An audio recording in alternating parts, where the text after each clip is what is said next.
Welcome back.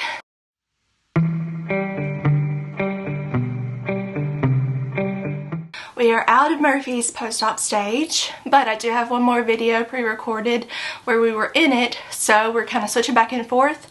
This video, he's off in the spare bedroom on the bed sleeping, so we should be good on sound.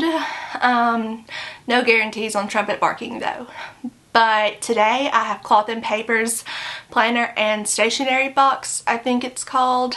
The big one, not the pen one, but the one with the inserts. And this is a $38 a month subscription, and I have it in a 5/6 ring size. So I think that's all the details. There's no guaranteed value on these boxes. So yeah, let's jump into it. So I said this box was not the one with the pen, but apparently there is a pen. So this is a permanent marker by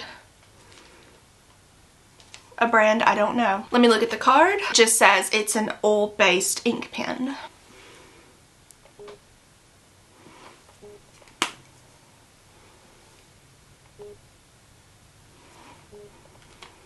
So now that it's out of the wrapper, I can see that it's by the brand Deli. This is a brand that Cloth and Paper regularly carries. I have a few pens by them. I don't know that I have a marker by them, but the pens all work well, and I'm sure this will work well also. Next up is an accessory case.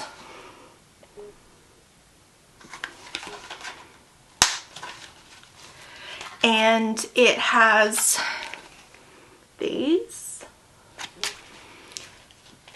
These, I believe, will fit the page flags, maybe the page squares as well. And I don't think that this will fit anything larger than that.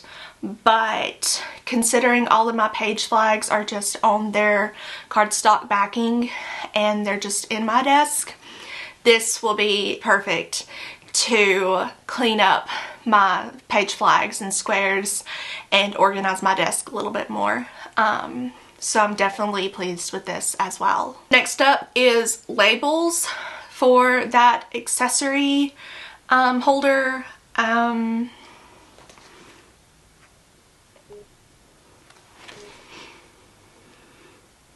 So they did list sticky notes, page flags, and square flags on this, so I'm guessing those three will fit in there. But I'll have to try out my collection and see what all fits. I have stuff from other brands, so there might be some trimming of the cardstock backing that needs to be done to make things fit into the little booklet. But again, this is super nifty, something that I hadn't thought of before, and it will keep my page flags and such organized in a much better way than the lack of organization that I have right now. Next up is Dome Sticky Notes in Palette Volume 1E.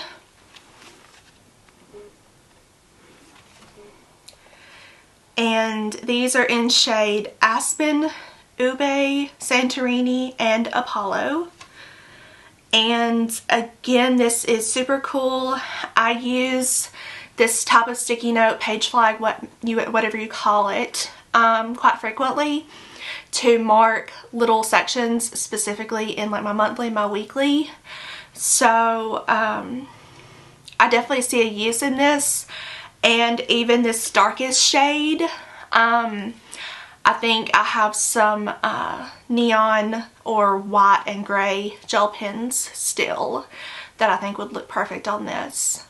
So yeah, this is also something interesting. And I love this blue and gray, like very wintry. It's a very pretty palette. Next up are 3 journaling cards that are just like black and white abstract. It does create one piece of art if you put them on top of each other, but I can't figure out how to show that to you. So this is cool. I'm not one for a ton of deco, even like this very minimalistic deco. So I'm not sure if I will keep these or if I will pass these along. but at the very least they have white backing, and this would be an interesting way to leave notes that don't necessarily need to go in inserts, but to paperclip in. And speaking of inserts, we have 2 dashboards and 2 sets of inserts. So first is a artsy one.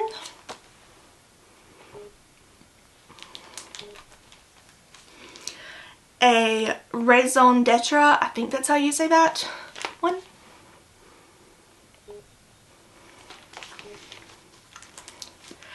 A product inventory insert. It doesn't say how many sheets there are of this one.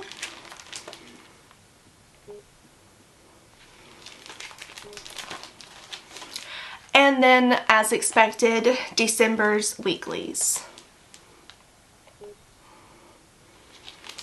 The art, it's a little busy for me, but I may use it. I love the raison d'etre. I took Spanish years ago, and I'm not that great with accents or foreign languages, so I'm sorry if I'm mispronouncing that. I know I'm mispronouncing that.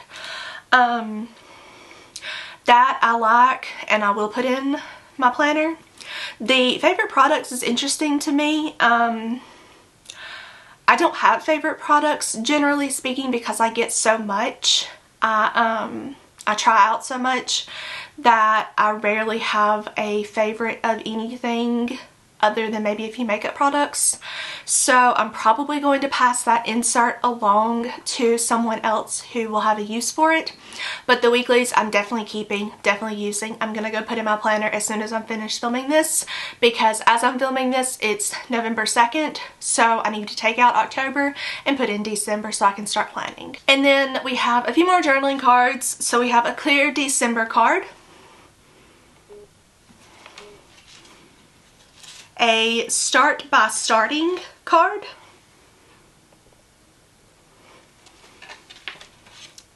a quote card, and the quote card actually has art on the back of it, and then a general December cardstock card. So this box was pretty packed full. It had a marker, an accessory case, inserts, journaling cards, and page flags, sticky notes, whatever you want to call them. So there was a lot in this box, and for $38 I feel like I got my value out of it, even though I'm not necessarily keeping everything. That accessories case alone is probably worth $20 or so. I've paid $20 for a pen pouch. So for an accessories case that holds so many page flags and such, that that definitely has some pretty good value to it. But I will say that I'm not getting the November cloth and paper box. November, they always send out a spiral bound planner for the following year, and I know what my planner setup is going to be for next year already. I checked with my husband. He doesn't have a use for the planner, and I didn't want to take a spot from someone because those typically are a limited box. So I did skip November rather than canceling, so I will be back with December's box. That's why I chose not to get that box. But other than that, it's a good box. I love getting the inserts. I love getting some journaling cards to add a little bit of something to my planner, because otherwise it would just be black ink on white paper. And yeah, so I really do love this box. So when you don't see November, it's not because there's a problem. It's just because of that one piece of the box. But that is the end of this first impressions / review. I hope you'll give this video a like if you liked it, and subscribe to my channel, and I will see you in the next video. Bye!